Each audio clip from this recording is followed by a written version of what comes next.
За сайн байцгаана уу хүүхдүүд ээ. Өнөөдөр бүгдээрээ яагийн төрлийн их шиг залах дүрмийг давтъя.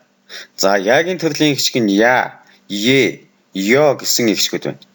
За яагийн төрлийн их шигийг залах дүрмийг давтахаас өмнө бид их шиг зохицох хэдүүлээ сэргийн саная. За үгийн тэргүүн үед а болон у их шиг орсон байвал яаг залган бичнэ. Үгийн тэргүүн үед о их шиг орсон бол ёг залган бичнэ. Харин үгийн тэргүүн үед им их шиг орсон бол их шигийг залган бичдэг байна.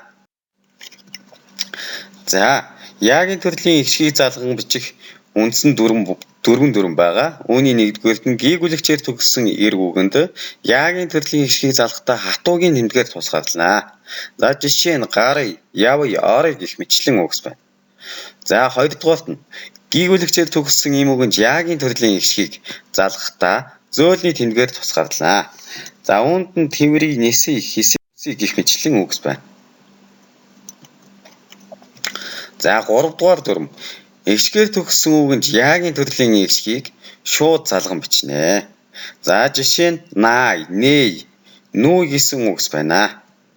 За дөрөвдүгээр дүрм буюу зөөлний тэмдгээр төгссөн үгэнд яагийн төрлийн их шигийг шууд залган бичнэ. Хари, захи, хориг гэсэн үг жишээ болж байна. За үндсэн ингээд гийгүүлэгчээр төгссөн хоёр зөөлний тэмдгээр тусгаарлана, хатуугийн тэмдгээр тусгаарлана. За шууд залган бичих энэ хоёр дүрм байна. За дараах үгсийг гавья, завья, ажья, сумья, овёс, авьяас гэх мэтчлэн энэ эдгээр үгсийг яагийн төрлийн их шигийг залгах дүрмтэй андуулж бичдэг байгаа. За үүнийг тэгвэл харьцуулан тайлбарлая багш.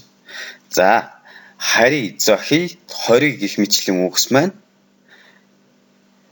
дандаа шийдэн хүсэх утгыг илэрхийлж байгаа. Шийдэн хүсэх утга гэдэг маань хари гэхэд гэртээ хари гэхэд тухайн хүн шийдвэр гаргасан боловч хамтран үйлчээсээ хүсэх утгыг илэрхийлж байгаа. Тэгэхээр хари гэдэг үг маань шийдэн хүсэх утгыг илэрхийлж байна. За гавья, завья, ажья, сумья, овёс, авьяас гэх мэтчлэн үгс маань дандаа нэр үг байгаа.